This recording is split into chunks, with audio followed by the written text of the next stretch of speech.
আলাইকুম। স্বাগত বৈশাখী সারা দেশের সংবাদে। আপনাদের সাথে আছি আমি মৌমিতা দেবনাথ। শুরুতেই সংবাদ শিরোনাম।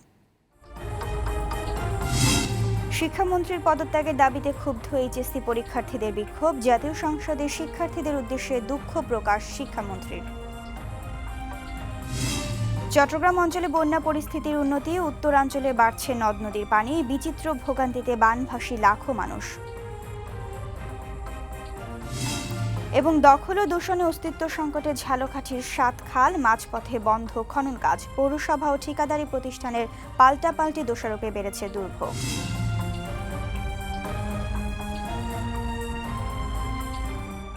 শুনছিলেন শিরোনাম, এবার বিস্তারিত। পরীক্ষার্থীদের নিয়ে নেতিবাচক মন্তব্যকে কেন্দ্র করে শিক্ষামন্ত্রীর পদত্যাগ চেয়ে রাজধানীর বিভিন্ন স্থানে মঙ্গলবার দিনভর বিক্ষোভ করেছে শিক্ষার্থীরা। এতে বিভিন্ন এলাকায় তীব্র যানজটের সৃষ্টি হয়। কয়েকটি জায়গায় পুলিশের সঙ্গে সংঘর্ষ হয় শিক্ষার্থীদের। সন্ধ্যার দিকে নিজেদের কর্মসূচি সমাপ্ত করে শিক্ষার্থীরা। এদিকে নিজের করা মন্তব্যের জন্য সংসদে দুঃখ প্রকাশ করেন শিক্ষামন্ত্রী। তিনি জানান, এবছরের দুর্যোগে যেসব কেন্দ্রে পরীক্ষার্থীরা ঠিকমতো পরীক্ষা দিতে পারেনি, বিষয়টি আমলে নিয়ে প্রয়োজনে আবারও পরীক্ষা নেওয়া হবে।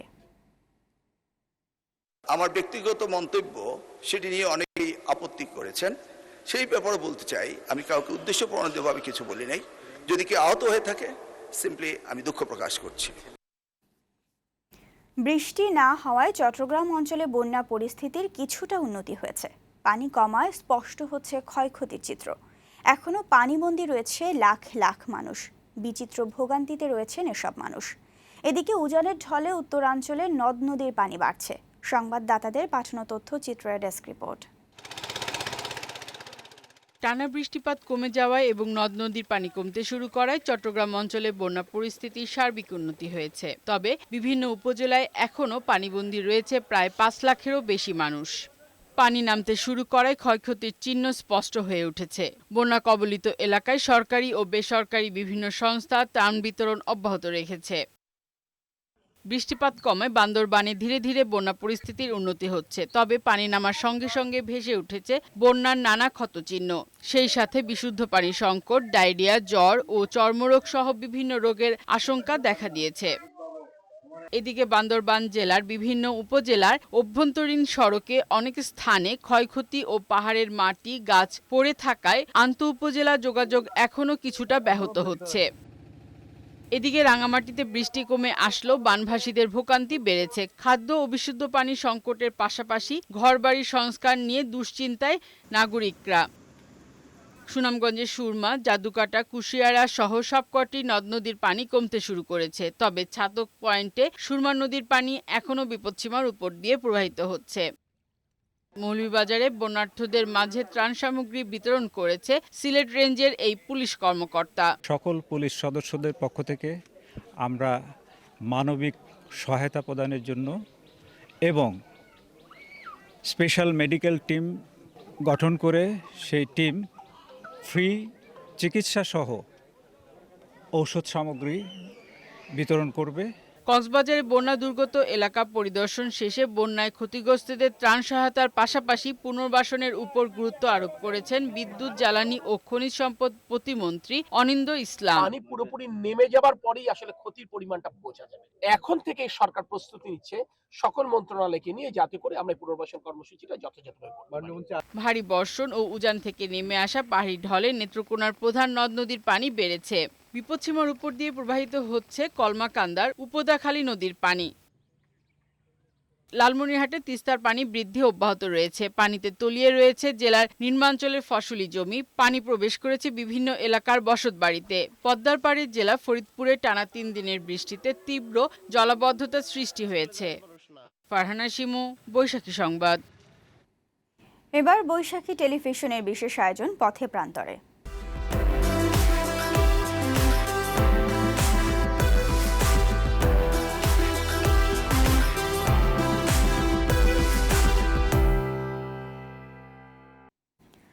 দখল ও দূষণে অস্তিত্ব সংকটে ঝালকাঠি পৌরসভার ৭টি খাল। মৃতপ্রায় খালগুলো খনন কাজ মাঝপথে বন্ধ করে দিয়েছে ঠিকাদারি প্রতিষ্ঠান। পৌরসভা বলছে শিডিউল অনুযায়ী কাজ না হওয়ায় ঠিকাদারি প্রতিষ্ঠানের বিল আটকে দেওয়া হয়েছে। অন্যদিকে ঠিকাদার বলছে পৌরসভা পাওনা বিল পরিশোধ না করায় কাজ বন্ধ রয়েছে। পাল্টাপাল্টি দোষারোপে চরম দুর্ভোগে পৌরবাসী। ঝালকাঠি সংবাদদাতা শফিউল আজম টুটুলের পাঠানো তথ্যচিত্র ডেস্ক রিপোর্ট। একসময় ছোট বড় ২২টি খালে বেষ্টিত ছিল ঝালকাঠি পৌর শহর। কালের আবর্তে দখল দূষণে বর্তমানে ৭টি খালের অস্তিত্ব রয়েছে। বছরের পর বছর খনন না করায় খালগুলো ময়লা আবর্জনার ভাগাড়ে পরিণত হয়েছে। ফলে রোগ জীবাণু আর দুর্গন্ধে নাকাল শহরবাসী। বাড়ছে স্বাস্থ্য ঝুঁকিও। দুর্ভোগ লাঘবে ২০২৪ সালের ২৮ আগস্ট নিজস্ব অর্থায়নে ৭টি খালের খনন কাজ শুরু করে পৌরসভা। ১,৩৩,৩৭৭ টাকা প্রকল্প ব্যয়ে ঠিকাদারি প্রতিষ্ঠান আজমির বিল্ডার্স খনন কাজ পায়। দরপত্র অনুযায়ী ২০২৫ সালের ১৯ ফেব্রুয়ারি খনন কাজের মেয়াদ শেষ হয়। কিন্তু খনন কাজ শেষ না হতেই মাঝপথে থেমে গিয়েছে কার্যক্রম। শহরের ২-১টি খালে নামমাত্র খনন দেখিয়ে কাজ শেষ করা হয়েছে বলে অভিযোগ এলাকাবাসীর। কোনো বাস্তবায়ন হয় নাই এবং এই টাকা আত্মসাৎ হয়ে গেছে, এটা কোনো কাজে আসে না। মশার উৎপাদন এখান থেকেই বৃদ্ধি পায়। সারা ঝালকাঠি মনে হয় এই জায়গা দিয়ে মশা সাপ্লাই হয়। এদিকে ঠিকাদার বলছেন দখল দূষণের মুখে নানা সীমাবদ্ধতা নিয়ে খালগুলোর খনন কাজ করতে হয়েছে, কিন্তু পৌরসভা কাজের বাকি পাওনা বিল এখনো পরিশোধ করছে না। এ কারণে কাজ বন্ধ রয়েছে। আমার বলছে শেষ করেন, একটা খালে দিয়ে দেন। আমি বললাম তারা 50% দেয়, দিয়া বলতে 15 দিন পর দিতেছি, 2 দিন পর দিতেছি, আগে দিতেছি, এরকম করে আমার 73 লক্ষ টাকা কাটতে রাখছে। অন্যদিকে ঝালকাঠি পৌরসভার প্রশাসক বলছেন ঠিকাদারি প্রতিষ্ঠান 6টি খালের নামমাত্র কাজ করেছে, আরেকটি খালের কাজ শুরুই করেনি। তাই তাদেরকে কাজ বুঝিয়ে দিয়ে বিল নিতে বলা হয়েছে। 7টি খালের 6টি খাল আংশিক হয়েছে, একটা খাল তারা শুরুই করতে পারেনি, কারণ ওইখানে খাল জুড়ে অনেক অবৈধ অবকাঠামো আছে। জেলা প্রশাসন থেকে যদি উচ্ছেদের কার্যক্রম নেওয়া হয় তাহলে আমরা হয়তো অবৈধ দখলদারদের তালিকা এবং প্ল্যানবিহীন যে প্রতিষ্ঠানের তালিকা সেটা তাদের সরবরাহ করতে পারি। পাল্টাপাল্টি দোষারোপে পৌরবাসীর দুর্ভোগ এখন চরমে। এ থেকে পরিত্রাণ পেতে প্রশাসকের হস্তক্ষেপ কামনা করছেন তারা। শারমিন রিমি, বৈশাখী সংবাদ। ঝালকাঠিতে আছেন সহকর্মী শফিউল আজম টুটুল। সরাসরি চলে যাচ্ছি তার কাছে। টুটুল, হঠাৎ খাল খনন বন্ধ করা নিয়ে সংশ্লিষ্টরা কি বলছেন? ধন্যবাদ মৌমিতা। ঝালকাঠি পৌর শহরের 7টি খাল খননের কাজ শুরু হয়েছিল 2024 সালের আগস্ট মাসে, কিন্তু এই পয় নিষ্কাশন এবং জলবদ্ধতা দূরকরণই উদ্দেশ্য ছিল খাল খননের। কিন্তু অত্যন্ত পরিতাপের বিষয় যে এই ঝালকাঠির 7টি খাল খনন শুরু হবার পরে মাঝপথে এসে এই খাল খনন বন্ধ হয়ে গেছে, যার কারণে পৌরবাসীর দুর্ভোগী রয়ে গেছে। তো আমরা এ বিষয়ে পৌর কর্তৃপক্ষের সাথে কথা বলেছি। তো পৌর কর্তৃপক্ষ বলেছেন যে ঝালকাঠি 7টি খাল খনন কাজে যে টেন্ডারের মাধ্যমে যে ঠিকাদারি প্রতিষ্ঠানকে তারা কাজ দিয়েছিল, তারা 6টি খালের আংশিক কাজ করেছে এবং একটি খাল আদৌ কাজ শুরু করেনি। এ কারণে তারা বিল প্রদান বন্ধ রেখেছে। অন্যদিকে ঠিকাদারি প্রতিষ্ঠান জানিয়েছে যে তাদেরকে যেহেতু বিল দেওয়া হয় নাই, তাই তারা কাজ বন্ধ রয়েছে। এখন ঠিকাদারি প্রতিষ্ঠান এবং পৌরসভা এই ঝালকাঠির খাল খনন নিয়ে মুখোমুখি অবস্থানে রয়েছেন, যার কারণে দুর্ভোগ পোহাচ্ছে ঝালকাঠি পৌর শহরের নাগরিকরা। ঝালকাঠি শহরের 7টি খাল খনন বাবদ 1,33,00,000 টাকা ব্যয়ে এই কাজ শুরু হয়েছিল। ইতিমধ্যে ঠিকাদারি প্রতিষ্ঠান 70 লাখ টাকা তুলে নিয়েছে, কিন্তু কাজের কাজ কিছুই হয়নি। যে 6টি খাল খনন করা আংশিক হয়েছে সেগুলো দেখা গেছে সেখানেও জলবদ্ধতা আছে, সেখানেও দুর্ভোগ দেখা যাচ্ছে। এখন স্থানীয় জনগণের প্রশ্ন, আসলে এই সমস্যার সমাধান কি হবে? দীর্ঘদিন যাবৎ আমরা লক্ষ্য করেছি যে এই পৌর কর্তৃপক্ষ এবং ঠিকাদারি প্রতিষ্ঠান তারা এই খাল খনন নিয়ে এবং এই বিল নিয়ে তারা পরস্পরমুখী অবস্থানের কারণে দুর্ভোগ পোহাতে হচ্ছে ঝালকাঠির পৌর শহরের নাগরিকদের। আপনাকে জানিয়ে রাখি মৌমিতা, ঝালকাঠি শহরে যদি বৃষ্টি হয় তাহলে এই যে খালগুলো থেকে যে বৃষ্টির পানি নিষ্কাশন হওয়ার কথা সেটা হচ্ছে না, এবং এই কারণে শহরে জলবদ্ধতা সৃষ্টি হচ্ছে। ঝালকাঠির যে 7টি খাল খনন তার ভিতরে 6টি আংশিক হলেও 3 খালটি খনন কাজ শুরুই করেনি। ঝালকাঠির পৌরবাসীর দাবি অবিলম্বে এই বিল প্রদানের যে জটিলতা সেটা নিরসন করে ঝালকাঠির 7টি খাল অবিলম্বে যাতে খনন করা হয়। ঝালকাঠি একটি ঐতিহ্যবাহী প্রাচীন নগরী। এই ঝালকাঠিতে ধন্যবাদ টুটুল। যাচ্ছি অন্য প্রসঙ্গে। সুনামগঞ্জের জাদুকাটা নদীতে অবৈধভাবে নদীর পাড় কেটে ও ড্রেজার মেশিন দিয়ে বালু উত্তোলনের ফলে তীব্র নদী ভাঙনের সৃষ্টি হয়েছে। এতে হুমকির মুখে পড়েছে দেশের সবচেয়ে বড় শিমুল বাগান। ইতোমধ্যে নদী ভাঙনে বিলীন হয়েছে অর্ধশতাধিক বসতবাড়ি, পাকা সড়ক ও ফসলি জমি।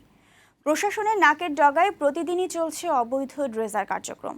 তবে নদীর পাড় কাটা বন্ধে কঠোর হুঁশিয়ারি দিয়েছে স্থানীয় সংসদ সদস্য ও জেলা প্রশাসক।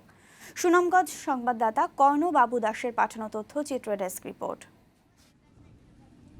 সুনামগঞ্জের তাহিরপুর উপজেলার মানিগাঁও গ্রামে জাদুকাটা নদীর তীরে অবস্থিত দেশের সবচেয়ে বড় জয়নাল আবেদিন শিমুল বাগান। প্রতি বছর দেশের বিভিন্ন প্রান্ত থেকে লাখো পর্যটক ছুটে আসেন শিমুল বাগান ও জাদুকাটা নদীর অপরূপ সৌন্দর্য উপভোগ করতে। কিন্তু দীর্ঘদিন ধরে জাদুকাটা নদীতে অবৈধভাবে পাড় কেটে এবং ড্রেজার মেশিন দিয়ে বালু উত্তোলনের কারণে তীব্র নদীভাঙনের সৃষ্টি হয়েছে। এরই মধ্যে উপজেলার ঘাঘাটিয়া গ্রামে অর্ধশতাধিক বসতবাড়ি নদীগর্ভে বিলীন হয়ে গেছে। গভীর রাতে অবৈধ ড্রেজার মেশিনের তাণ্ডব, ভরে চলে পার কাটা, সব মিলিয়ে জাদুকাটা নদীতে যেন বালু লুটের মহা উৎসব চলছে। নদী ভাঙনে দেশের সবচেয়ে বড় শিমুল বাগান হারিয়ে যেতে বসলেও নেই কোনো কার্যকরী পদক্ষেপ। যাদের প্রতিরোধ করার কথা তাদের বিরুদ্ধেই পার কাটায় সহযোগিতা করার অভিযোগ উঠেছে।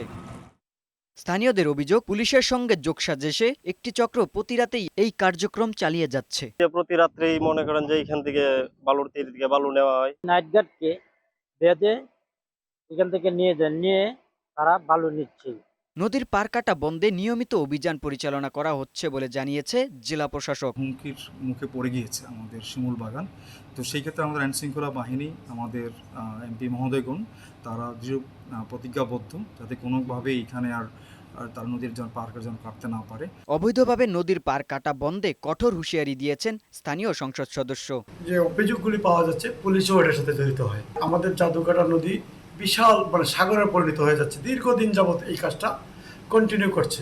জাদুকাটা নদীতে অবৈধভাবে পার কেটে বালু উত্তোলন বন্ধে দ্রুত ও কার্যকর পদক্ষেপ নেবে প্রশাসন, এমনটাই প্রত্যাশা স্থানীয়দের। মনসুর আলম, বৈশাখী সংবাদ। সারা দেশের সংবাদের শেষ প্রান্তে আমরা শিরোনাম জানাচ্ছি আরেকবার। শিক্ষামন্ত্রীর পদত্যাগের দাবিতে ক্ষুব্ধ এইচএসসি পরীক্ষার্থীদের বিক্ষোভ। জাতীয় সংসদে শিক্ষার্থীদের উদ্দেশ্যে দুঃখ প্রকাশ শিক্ষামন্ত্রীর। চট্টগ্রাম অঞ্চলে বন্যা পরিস্থিতির উন্নতি, উত্তরাঞ্চলে বাড়ছে নদ নদীর পানি, বিচিত্র ভোগান্তিতে বানভাসী লাখো মানুষ। এবং দখল ও দূষণে অস্তিত্ব সংকটে ঝালকাঠির 7 খাল, মাঝপথে বন্ধ খনন কাজ। পৌরসভা ও ঠিকাদারি প্রতিষ্ঠানের পাল্টাপাল্টি দোষারোপে বেড়েছে দুর্ভোগ।